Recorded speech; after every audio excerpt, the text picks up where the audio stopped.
சற்று முன் கிடைத்த செய்தி, தமிழகத்தில் ஏற்கனவே அறிவிக்கப்படாமல் இருந்த 4 தொகுதிகளுக்கு இடைத்தேர்தலை தேர்தல் ஆணையம் அறிவித்திருக்கிறது.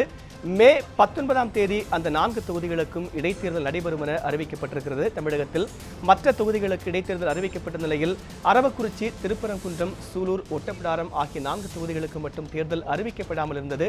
அனைத்து கட்சிகளும் அந்த 4 தொகுதிகளுக்கும் தேர்தலை அறிவிக்க வேண்டும் என கோரி வந்த நிலையில் தற்போது அந்த 4 தொகுதிகளுக்கும் தேர்தல் ஆணையம் இடைத்தேர்தலை அறிவித்திருக்கிறது.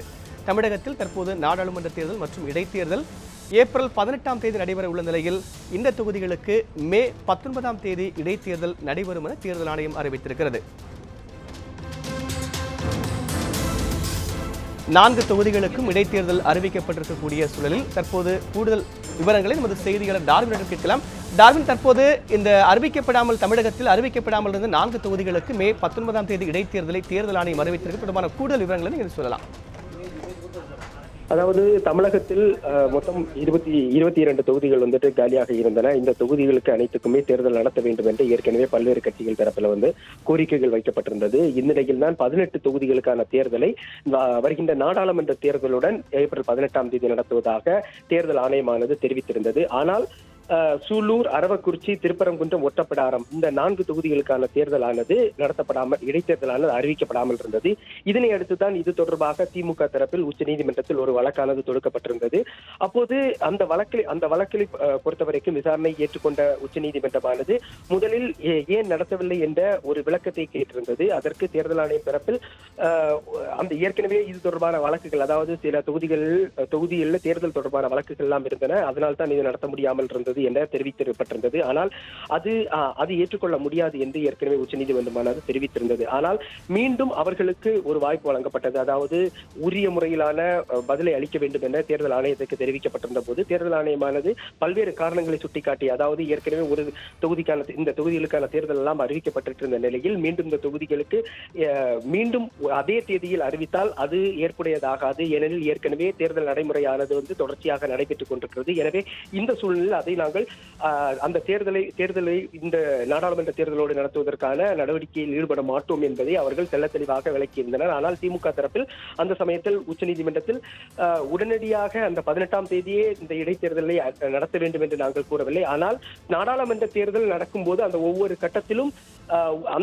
கட்டத்திற்கும் உள்ளாக ஒரு கட்டத்தில் தேர்தலை நடத்த வேண்டும் என்றுதான் நாங்கள் கோரிக்கை வைத்தோம் என தெரிவித்தனர். ஆனால் நீதிபதிகள் தேர்தல் ஆணையத்திற்கு இந்த இடைத்தேர்தலை நடத்துவதற்கு நாங்கள் உத்தரவிட முடியாது என்பதை அவர்கள் தெள்ள தெளிவாக தெரிவித்திருந்தனர்.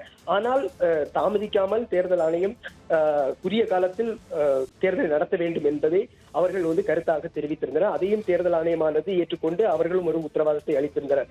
இந்நிலையில் தான் இந்த 4 தொகுதிகளுக்கு சூலூர், அரவக்குறிச்சி, திருப்பரங்குன்றம், ஒட்டப்பிடாரம் ஆகிய 4 தொகுதிகளுக்கான இடைத்தேர்தலை தேர்தல் ஆணையமானது அறிவித்திருக்கிறது. அதுவும் மே 19ஆம் தேதி இந்த தேர்தலானது நடைபெறுவதாக தெரிவித்திருக்கிறது.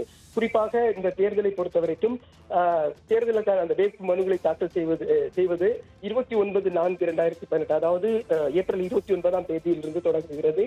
மேலும் அந்த தேர்தல் அந்த கடைசியாக அவர்கள் வேட்புமனு தாக்கல் செய்வது 30/4 என்று ஒரு நாள் மட்டும்தான் கொடுத்திருக்கிறார்கள். மேலும் வாபஸ் பெறுவது என்னவென்றால் 2ஆம் தேதி 2/5, அதாவது மே மாதம் 2ஆம் தேதி வாபஸ் பெற வேண்டும் என்பதையும் அவர்கள் அறிவுறுத்தியிருக்கிறார்கள். இது மட்டுமல்லாமல் ஏற்கனவே கோவா மற்றும் கர்நாடகாவுக்கு இருக்கக்கூடிய ஒரு தொகுதிகளுக்கான இடைத்தேர்தலையும் தற்போது தேர்தல் ஆணையமானது அந்த இடைத்தேர்தலை நடத்துவதாக அறிவித்திருக்கின்றது.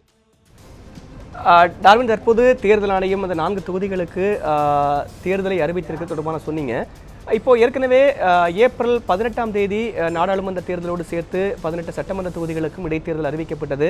ஆனால் அதன் பிறகு எதிர்க்கட்சிகள் நீதிமன்றத்தில் வழக்கு தொடர்ந்தது பற்றி சொன்னீங்க. அதில் இந்த நெருக்கடி காரணமாகத்தான் தற்போது இந்த மே 19 மீண்டும் அந்த தேர்தல் ஆணையம் அறிவித்திருக்கிறதா? நாம் நெருக்கடி என்று கூற முடியாது. காரணம் என்னவென்றால் அவர்கள் நீதிமன்றத்தில் தெரிவித்திருந்தது உரிய காலத்தில் உரிய முறையில் நாங்கள் இடைத்தேர்தலை நடத்துவதற்கு நடவடிக்கை எடுப்போம், காலதாமதமின்றி நடவடிக்கை எடுப்போம் என்பதை அவர்கள் தங்கள் பதில் மனுவாக தாக்கல் செய்திருந்தனர். அதையே பதிவு செய்து கொண்ட நீதிபதிகள் தான் உரிய காலத்தில் தேர்தலை நடத்த வேண்டும் என்று அவர்கள் தங்களுடைய உத்தரவில் தெரிவித்திருந்தனர். அதன் அடிப்படையில் தான் தற்போது நாடாளுமன்ற தேர்தல் முடிவதற்கு முன்பாகவே அவர்கள் அந்த தேர்தலை நடத்திவிட்டு அதனூடாக 23ஆம் தேதி, அதாவது மே மாதம் 23ஆம் தேதியே அந்த தேர்தலை இந்த 4 தொகுதிகளுக்கான அந்த தேர்தல் வாக்குகளை எண்ணுவதற்கான பணியும் மற்ற தொகுதிகளோடு சேர்த்து நடத்துவதற்கான அந்த ஒரு எளிய முறையை கடைபிடித்துதான் அவர்கள் தற்போது இந்த தேர்தல் தேதியை அறிவித்திருக்கிறார்கள். மற்றபடி உச்சநீதிமன்றம் எந்த ஒரு அறிவித்தலோ இல்லை, அவர்கள் நடத்தியாக வேண்டும் என்பது போன்ற உத்தரவுகளை பிறப்பிக்கவில்லை. டார்வின், ஏற்கனவே தமிழகத்தில் அந்த நாடாளுமன்ற தேர்தலோடு 18 தொகுதிகளுக்கு அறிவிக்கப்பட்டது இடைத்தேர்தல். அந்த 4 தொகுதிகளுக்கு மட்டும் தேர்தல் அறிவிப்பு தள்ளி போவதற்கு காரணம் என்ன அப்படிங்கறத யூகிக்க முடியுதா? ஏற்கனவே இந்த 4 தொகுதிகள் பார்த்தோம் என்றால் திருப்பரங்குன்றம், ஒட்டப்பிடாரம், அரவக்குறிச்சி இதில் தேர்தல் வழக்குகள் நிலுவையில் இருந்தது என்பதை தேர்தல் ஆணையம் தெரிவித்திருந்தது. ஆனால் அதில் ஒரு தொகுதியில் தேர்தல் வழக்கானது முடித்து வைக்கப்பட்டது, மித்த தொகுதியில் மீதமிருந்த தொகுதியில் வாபஸ் பெறுவதாக தெரிவித்திருந்தனர். அதுவும் சுட்டிக்காட்டப்பட்டிருந்தது. இதனை அடுத்துதான் அனைத்து அந்த வாதங்கள் எல்லாம் கேட்ட பின்புதான் அந்த உச்சநீதிமன்றத்தில் அந்த வழக்கு வரும்போது கூட கடந்த தேர்தலில் அந்த தேர்தல் வழக்குகளை காரணம் காட்டி தள்ளிவிட முடியாது என்பதை அவர்கள் நீதிபதிகளும் தெரிவித்திருந்தனர். ஏற்கனவே இது போன்ற இந்த தேர்தலை நடத்துவது தொடர்பாக தேர்தல் ஆணையத்திற்கு யாரோ தவறான ஆலோசனைகளை வழங்கி இருக்கிறார்கள் என்ற ஒரு கருத்தையும் பதிவு செய்திருந்திருக்கிறார்கள். ஆனால் தேர்தல் ஆணையத்தை பொறுத்த வரைக்கும் ஏற்கனவே நாங்கள் அறிவித்தபடி 18 தொகுதிகளுடைய தேர்தல் நடைமுறைக்கு நாங்கள் கொண்டு வந்து விட்டோம். அதில் மீண்டும் இந்த தொகுதிகளுக்கும் அதே தேதியில் அறிவித்தால் நடைமுறை சிக்கல்கள் என்பது இருக்கின்றது. அதை பொறுத்துதான் நாங்கள் காலதாமதம் இன்றி தேர்தல் நடத்துவோமே தவிர, ஆனால் இந்த தேதிக்குள்ளாக என்று கூற இயலாது என்பதையும் அவர்கள் பதிவு செய்திருந்தார்கள். இப்போது இந்த 4 தொகுதிகளுக்கு இடைத்தேர்தல் அறிவிக்கப்பட்டிருக்கிறது. இதற்கான வேட்புமனு தாக்கல் இதெல்லாம் எப்படி தொடங்குறது, நடைமுறை பற்றி சொல்லுங்க. வேட்புமனு, அதாவது இந்த தொகுதிகளுக்கான அந்த வேட்புமனு தாக்கல் கெசட் அந்த நோட்டிபிகேஷன்ஸ், அதாவது 22ஆம் தேதி ஆரம்பிக்கிறது.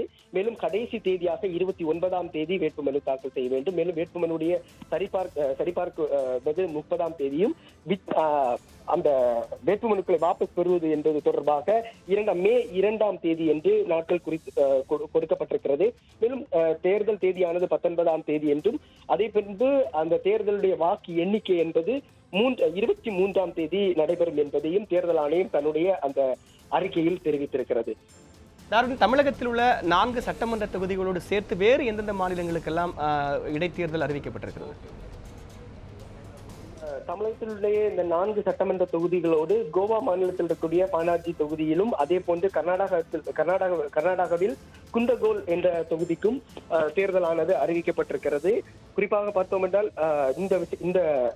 இந்த இடைத்தேர்தல்களை தேர்தல் ஆணையமானது என்ன முறையில் அவர்கள் தெரிவித்திருக்கிறார்கள் என்றால். டார்வின், உங்களுடைய தகவலுக்கு நன்றி.